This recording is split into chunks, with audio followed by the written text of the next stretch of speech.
Hello. हाँ बेटा, अभी हम क्या प्रूव कर रहे हैं बेटा? हम प्रूव कर रहे हैं पीवी की power gamma equal to constant, where gamma is your CP upon CV, ratio है ये फॉर एडियाबेटिक प्रोसेस। ठीक है बेटा, ये पीवी की पावर गामा जो है कांस्टेंट होता है बेटा, ये एडियाबेटिक प्रोसेस के लिए कांस्टेंट होता है। ठीक है, इसका प्रूव कर रहे हैं हम। ठीक है बेटा, अब देखो बेटा, हम पहले एक सिस्टम को कंसीडर कर लेते हैं। एक सिस्टम है हमारे पास ये बेटा, इसमें हमारे पास n मोल्स हैं गैस की। ठीक है, ये एक पिस्टन है जिसको कि हम मूव करा सकते हैं बेटा। ठीक है, हमने इस सिस्टम को एनर्जी दी बेटी। ठीक है बेटा, हमने इस सिस्टम को एनर्जी दिया। ठीक है बेटा, हमने एनर्जी दी Q। अब ये एनर्जी बेटा दो जगह डिस्ट्रीब्यूट हो जाएगी। एक जगह तो ये एनर्जी इस जो सिस्टम है, ये एन मोल हमने कंसिडर किया है, इसकी इंटरनल एनर्जी को बढ़ाएगी। ठीक है, और दूसरी जगह ये गैस एक्सपेंड करेगी, यानी ये गैस भी वर्क डन करेगा, ये सिस्टम वर्क डन करेगा। यानी जो एनर्जी है हमारी वो दो जगह डिस्ट्रीब्यूट हो चुकी बेटा। एक इंटरनल एनर्जी में जा चुकी है बेटा, और दूसरा जो गैस वर्क डन कर रही है पी डेल्टा वी में जा चुकी है। सिंपल कंजर्वेशन ऑफ एनर्जी है। ठीक है बेटा, बहुत क्लियर होना चाहिए। अब हमारा प्रोसेस है एडियाबेटिक। तो एडियाबेटिक प्रोसेस का मतलब है बेटा कि हम कोई हीट दे ही नहीं रहे हैं, यानी क्यू की वैल्यू 0, यानी हमारे पास आ जाएगा बेटा delta U plus P delta V equal to 0 बेटा। ठीक है, अब बेटा हमारे पास डेल्टा यू है क्या? डेल्टा यू है हमारे पास ये जो इक्वल होता है, यानी चेंज इन इंटरनल एनर्जी किसके बराबर होती है? ये होती है heat supplied at constant volume के बराबर। ठीक है, यानी अगर ये गैस एक्सपेंड ही नहीं करती, देखो इसका टेम्परेचर डेल्टा टी से इंक्रीज हो चुका है। ठीक है, तो इसलिए इसकी एनर्जी भी, इंटरनल एनर्जी भी चेंज हो चुकी है। और वो इंटरनल एनर्जी किसके बराबर है बेटा? वो इंटरनल एनर्जी होगी क्यू वी के बराबर होगी। समझ में आ रहा है? ठीक है, क्योंकि कांस्टेंट वॉल्यूम पे जितनी हीट हम देते हैं वो सब इंटरनल एनर्जी में चेंज हो जाता है, यानी इंटरनल एनर्जी में वो कन्वर्ट हो जाता है बेटा। ठीक है, और ये इक्वल टू होगा आपके एनसीवी डेल्टा टी के। ठीक है बेटा, यानी डेल्टा यू की जगह हम क्यू वी डाल सकते हैं और क्यू वी की जगह हम एनसीवी डेल्टा टी डाल सकते हैं बेटा। यहां पे एनसीवी डेल्टा टी, और ये हमारे पास पी डेल्टा वी आ गया बेटा, ये इक्वल टू 0। ठीक है बेटा, अब हमारे पास एक एक्सप्रेशन और होता है बेटा, बहुत वेल नोन एक्सप्रेशन है, पीवी इक्वल टू एनआरटी। ठीक है, आइडियल गैस इक्वेशन। अब इसको डिफरेंशिएट करो बेटा, ये हो जाएगा P delta V plus V delta P equal to N R delta T बेटा। इसको मिटा देते नीचे। ठीक है बेटा, और यहां से डेल्टा टी की वैल्यू आ जाएगी बेटा, डेल्टा टी की वैल्यू आ जाएगी P delta V plus V delta P upon N R. ये डेल्टा टी की वैल्यू आ गई बेटा। इसको हमने डिफरेंशिएट किया PV equal to NR T को बेटा। ठीक है, P delta V plus V delta P equal to N R delta T. N R constant है बेटा, नंबर ऑफ मोल्स इसमें कॉन्स्टेंट है, आर यूनिवर्सल गैस कॉन्स्टेंट है। ठीक है, अब डेल्टा टी की वैल्यू हम यहां पे सब्स्टिट्यूट कर देते हैं बेटा। ठीक है, अब ये हो जाएगा एनसीवी, डेल्टा टी की जो वैल्यू है बेटा उसको सब्स्टिट्यूट कर देते हैं P delta V V delta P upon N R, और ये हो जाएगा बेटा P delta V equal to 0। ठीक है बेटा, अब एन से एन कट जाएगा। ठीक है, और अब हम इसको सिंपल मल्टीप्लाई कर देते हैं बेटा। ठीक है, थोड़ा सा ऊपर से रब कर देते हैं।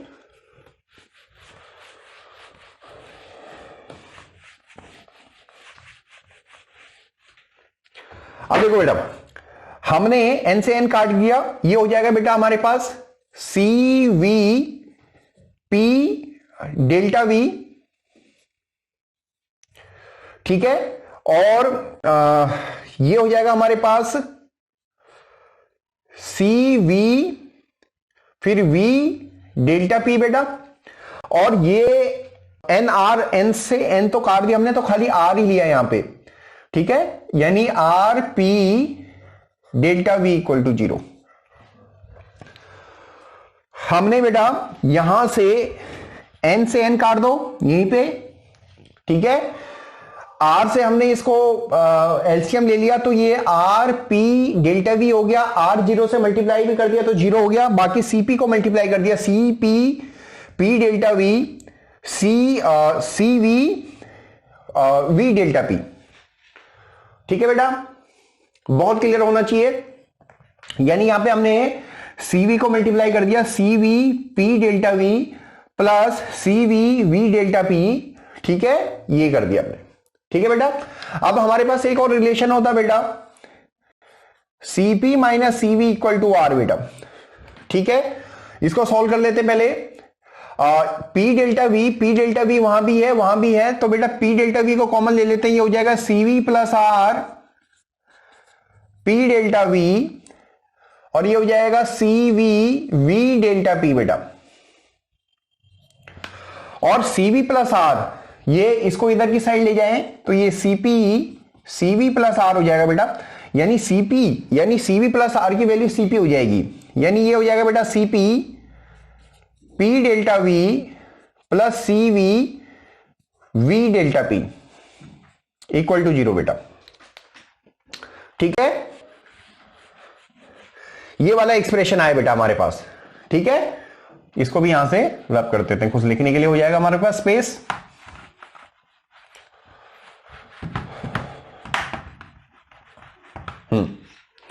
अब देखो बेटा हमने क्या किया, इसको क्योंकि मेरे को गामा चाहिए सीपी अपॉन सीवी, तो सीवी से हम इसको डिवाइड कर देते हैं, ये हो जाएगा CP upon CV P delta V और V delta P equal to 0 बेटा, ठीक है।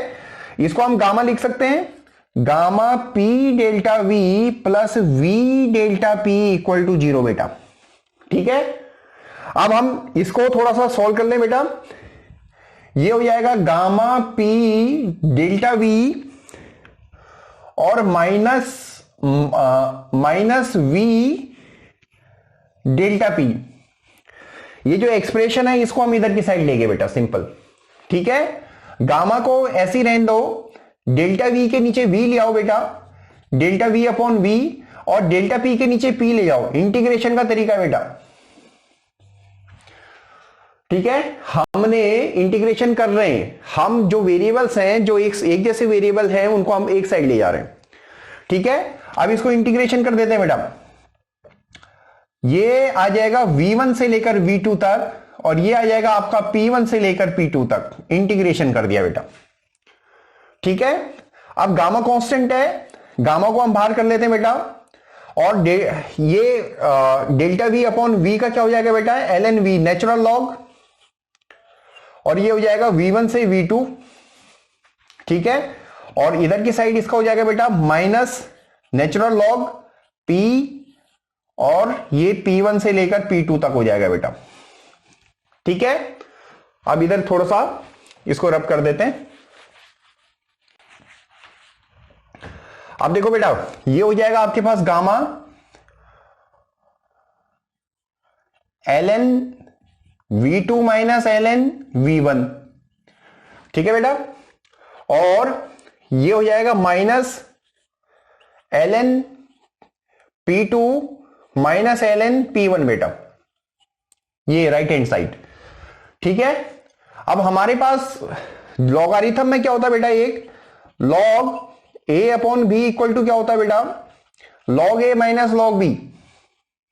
इस प्रॉपर्टी को यहां पे यूज कर लेते हैं, ये गामा हो जाएगा ln v2 अपॉन v1 हो जाएगा बेटा, और ये हो जाएगा बेटा minus ln p2 upon p1, ठीक है बेटा।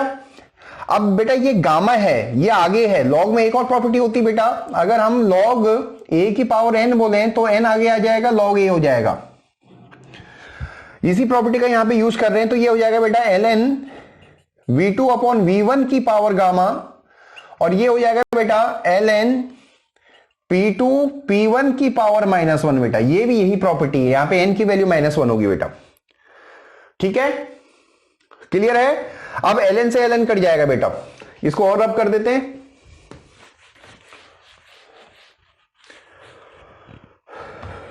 ln से ln कट जाएगा, आ जाएगा बेटा मेरे पास v2 की पावर गामा v1 की पावर गामा इक्वल टू, ये बेटा क्या हो जाएगा, उल्टा हो जाएगा, P1 अपॉन P2 हो जाएगा।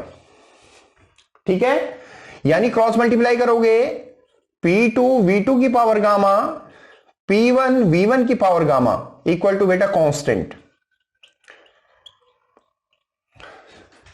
देखो अगर जनरल में हमारे पास P1 V1 की power gamma equal to P2 V2 की पावर गामा है बेटा, तो इसका मतलब PV की power gamma equal to constant for a adiabatic process. ठीक है बेटा, बहुत क्लियर होना चाहिए आपको ये डेरिवेशन। ठीक है।